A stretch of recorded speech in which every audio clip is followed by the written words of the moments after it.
प्यारे प्यारे दोस्तों, नमस्कार। स्वागत है आप सभी का मेरे YouTube चैनल में। और आज हम लोग NCERT क्लास 12 चैप्टर 1 को पढ़ेंगे। और आज के हमारे चैप्टर का नेम है भारतीय समाज एक परिचय। चलिए आइए हम लोग शुरू करते हैं अपने इस चैप्टर को। एक महत्वपूर्ण अर्थ में समाजशास्त्र उन सभी विषयों से अलग है जिन्हें आपने पढ़ा हो। यह एक ऐसा विषय है जिसमें कोई भी शून्य से शुरुआत नहीं करता है। सभी को समाज के बारे में पहले से ही कुछ न कुछ पता होता है। अन्य विषयों को हम सिखाए जाने के कारण ही सीख पाते हैं।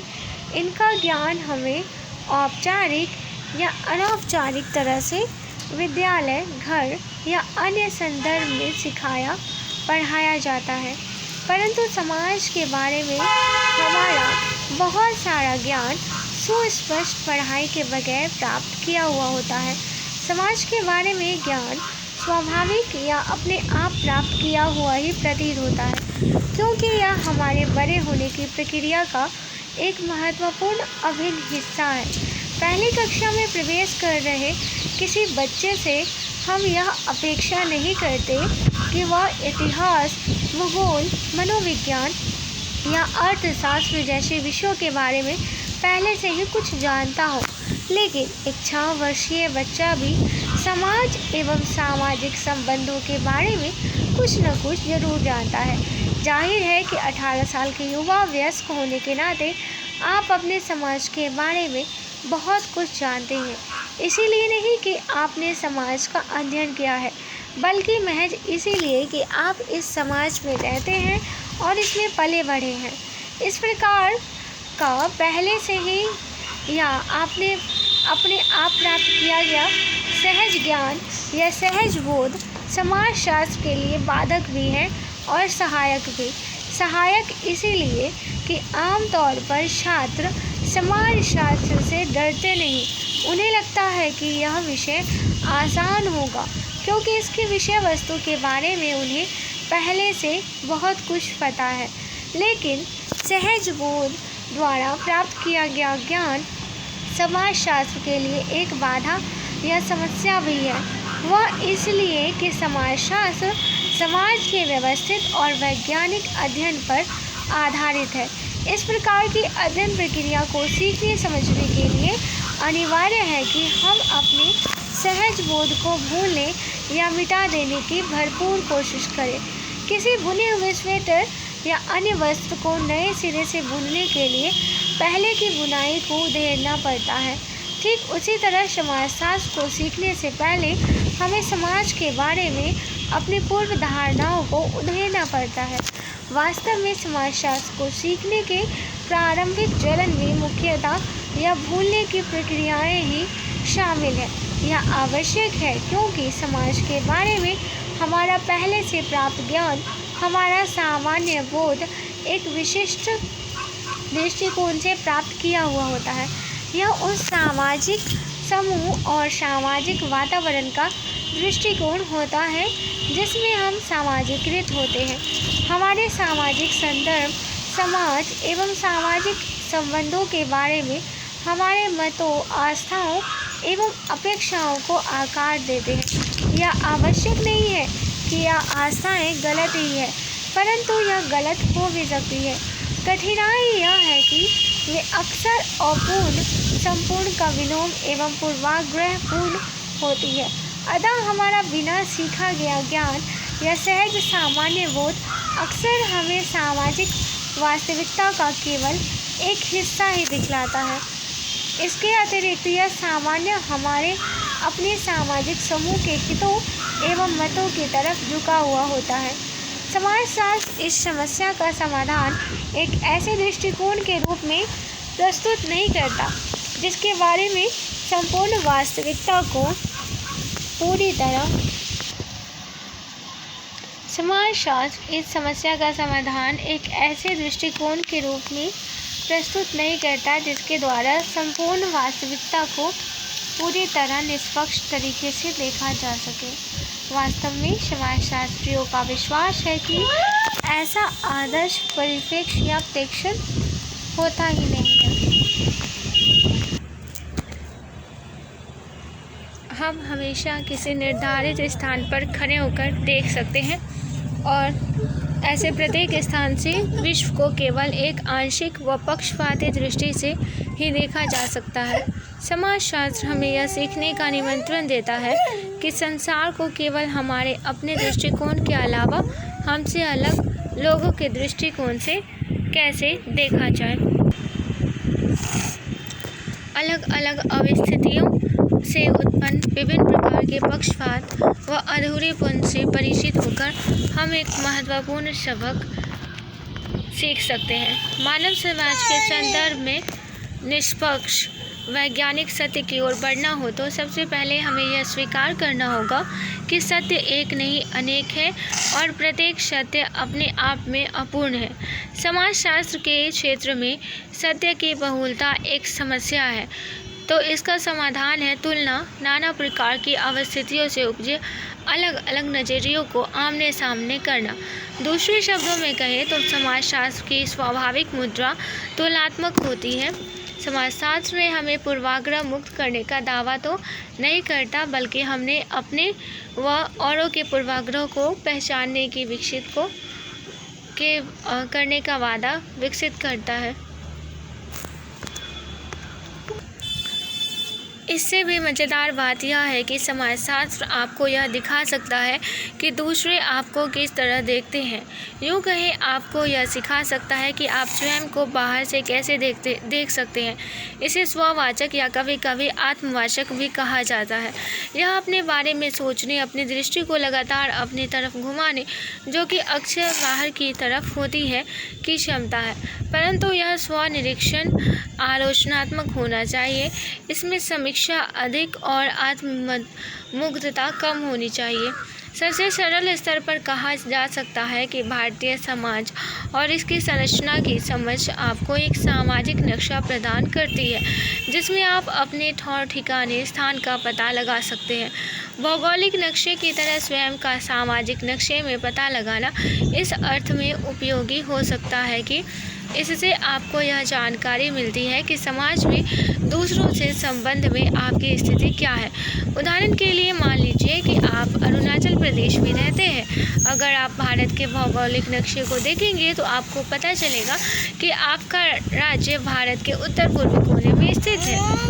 आपको यह भी पता लगेगा कि आपका राज्य अनेक बड़े राज्यों जैसे उत्तर प्रदेश, मध्य प्रदेश, महाराष्ट्र या राजस्थान की तुलना में छोटा है, परंतु यह अनेक अन्य राज्यों जैसे मणिपुर, गोवा, हरियाणा या पंजाब से बड़ा है। यदि आप प्राकृतिक विशेषताओं के नक्शे को देखेंगे तो आपको यह जानकारी मिल सकती है।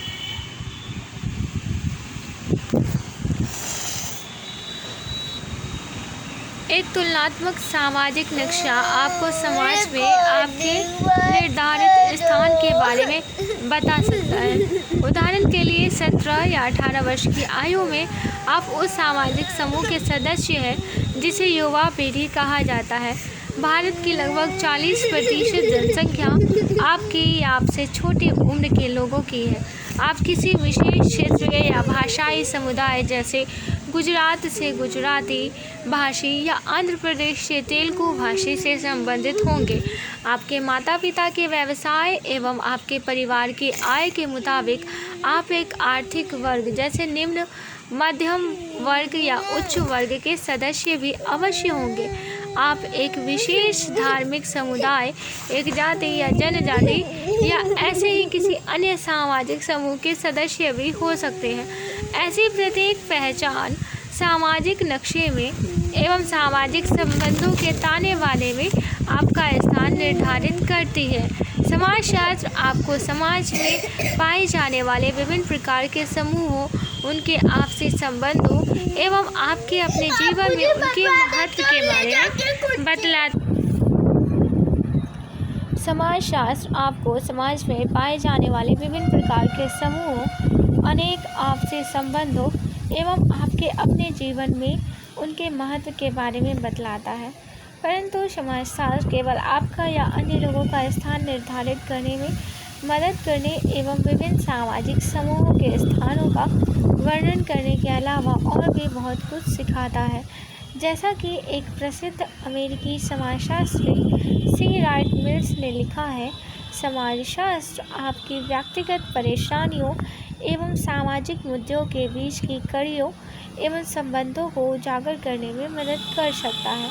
व्यक्तिगत परेशानियों से मिल्स का तात्पर्य है विभिन्न प्रकार की व्यक्तिगत चिंताएं, समस्याएं या सरोकार जो सबके होते हैं। उदाहरण के लिए हो सकता है आपके परिवार के बड़े सदस्य या आपके भाई बहन या दोस्त आपके साथ जो व्यवहार करते हैं उससे आप खुश नहीं हैं।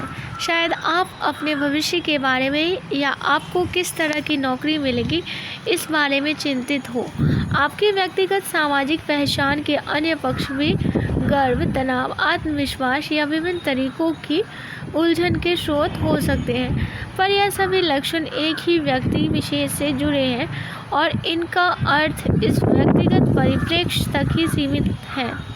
दूसरी तरफ एक सामाजिक मुद्दा बड़े समूहों से संबंधित होता है, न कि उन एकल व्यक्तियों से जो उन समूहों के सदस्य हैं। अतः बुजुर्ग एवं युवा पीढ़ियों के बीच का पीढ़ी का अंतराल या मनमुटाव एक सामाजिक प्रघटना है जो अनेक समाजों एवं समय कालों में सामान्य रूप से पाया जाता है। बेरोजगारी या परिवर्तनशील व्यावसायिक संरचना का प्रभाव भी एक अन्य सामाजिक मुद्दा है जो विभिन्न प्रकार के लाखों लोगों से संबंधित है। उदाहरण के लिए सूचना तकनीकी से संबंधित व्यवसायों में अचानक तेजी आना एवं साथ ही साथ खेतिहर श्रम की मांग में कमी होना इसमें शामिल है। यहाँ पे आयु सीमाएं युवा एवं बुजुर्ग वर्गों को दिखाया गया है।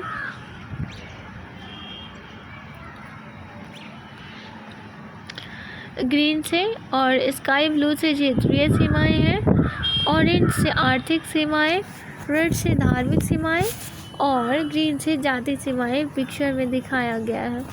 और आप कहाँ पर हैं देख लीजिए।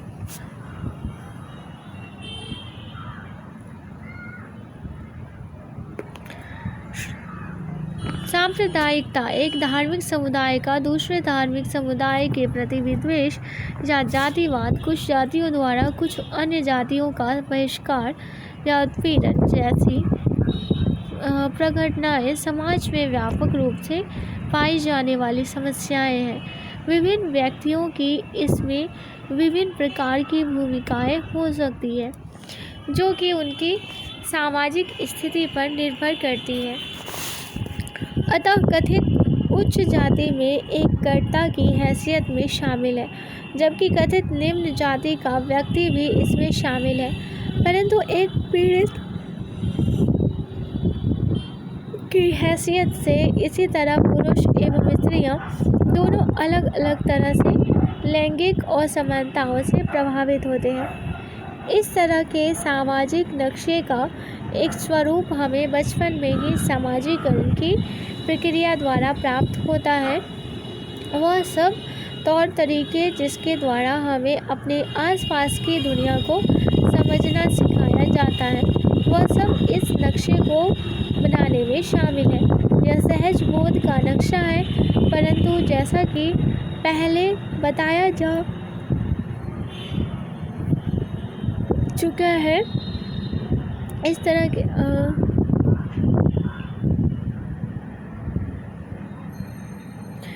तरह के नक्शे सहज बोध के आंशिक व पक्षपातपूर्ण होने के कारण भ्रमित कर सकते हैं या यह विकृत हो सकती है।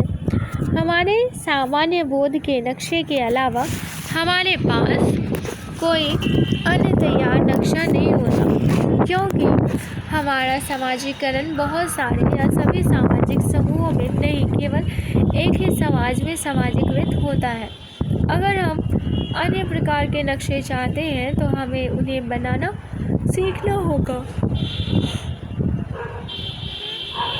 एक समाजशास्त्रीय परिप्रेक्ष्य आपको विभिन्न प्रकार के सामाजिक नक्शों को बनाना सिखाता है।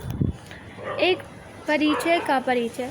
इस पाठ्य पुस्तक का उद्देश्य है भारतीय समाज से आपका परिचय कराना, लेकिन सहज बोध के नज़रिए से नहीं वरन समाजशास्त्रीय दृष्टिकोण से। इस परिचय में क्या कहा जा सकता है? शायद यहाँ उन व्यापक सामाजिक प्रक्रियाओं की तरफ संकेत करना उचित होगा जो भारतीय समाज को आकार दे रही है, जिनके बारे में आप आगे के पृष्ठों में विस्तार से पढ़ेंगे। मोटे तौर पर कहा जाए तो औपनिवेशिक दौर में ही एक विशिष्ट भारतीय चेतना ने जन्म लिया। औपनिवेशिक शासक ने पहली बार पूरे भारत को एकीकृत किया एवं पूंजीवादी आर्थिक परिवर्तन एवं आधुनिकीकरण की ताकतवर प्रक्रियाओं से भारत का परिचय कराया। एक तरह से जो परिवर्तन लाए गए उन्हें पलटा नहीं जा सकता। समाज वैसा कभी नहीं हो सकता जैसा पहले था।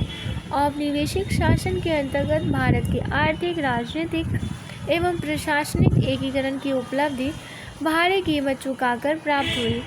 औपनिवेशिक शोषण एवं प्रभुत्व द्वारा दिए गए अनेक प्रकार के घावों के निशान भारतीय समाज पर आज भी मौजूद है, परंतु उस युग का एक विरोधाभासी सच यह भी है कि उपनिवेशवाद ने ही अपने शत्रु राष्ट्रवाद को जन्म दिया।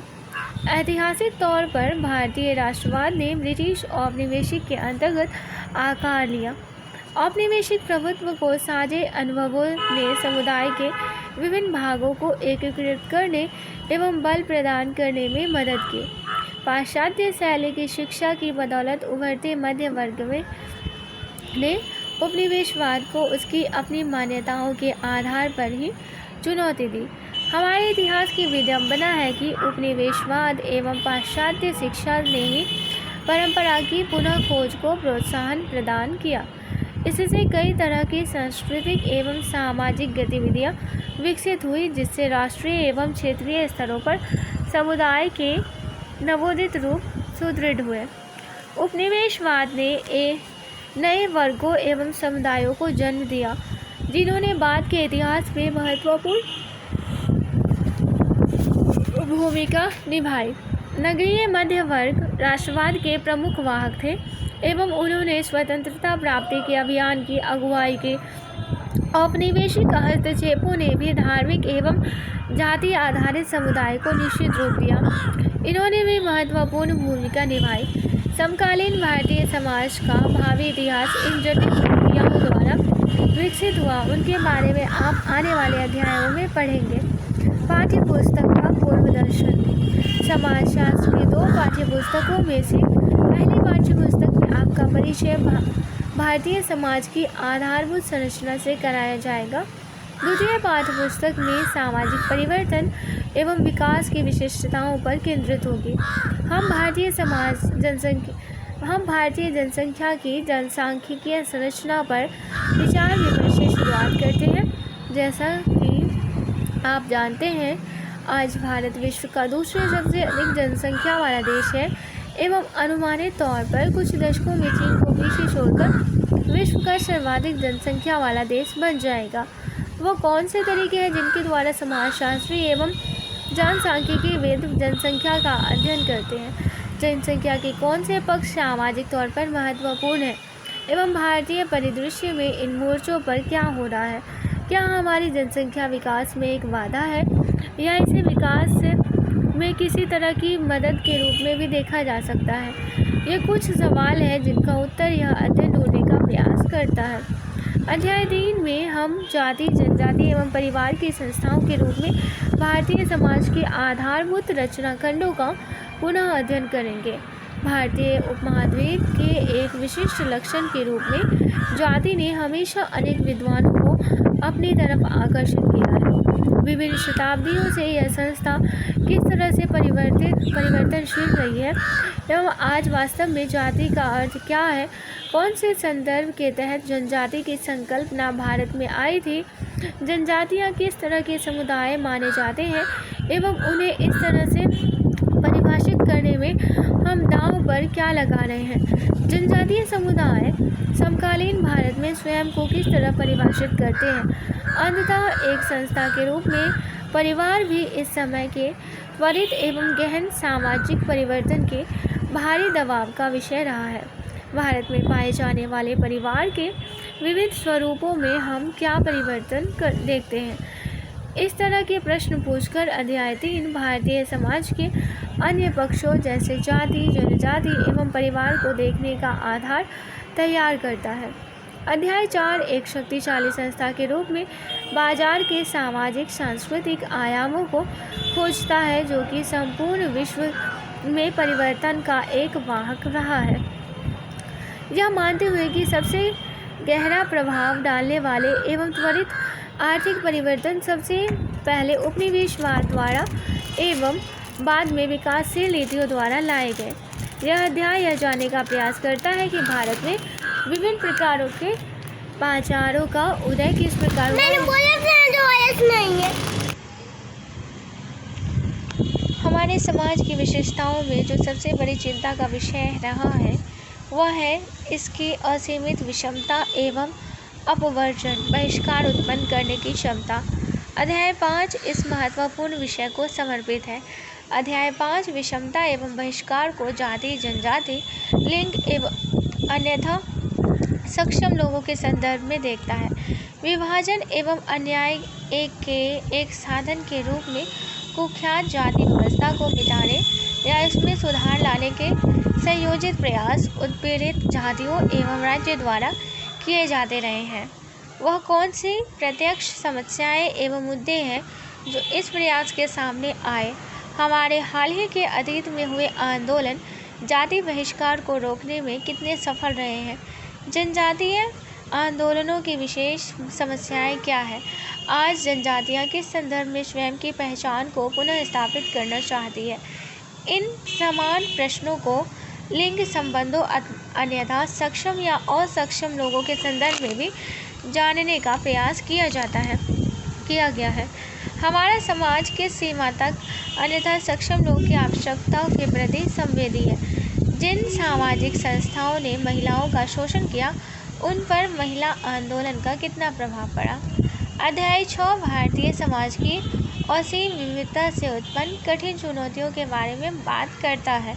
यह अध्याय हमें हमारे सामान्य सुविधाजनक चिंतन के तरीकों से बाहर आने को आमंत्रित करता है। भारत के विविधता में एकता के सुपरिचित नारों का एक जटिल पहलू भी है। यह असफलताओं एवं कमियों के बावजूद भारत ने इस मोर्चे पर कोई बुरा प्रदर्शन नहीं किया है।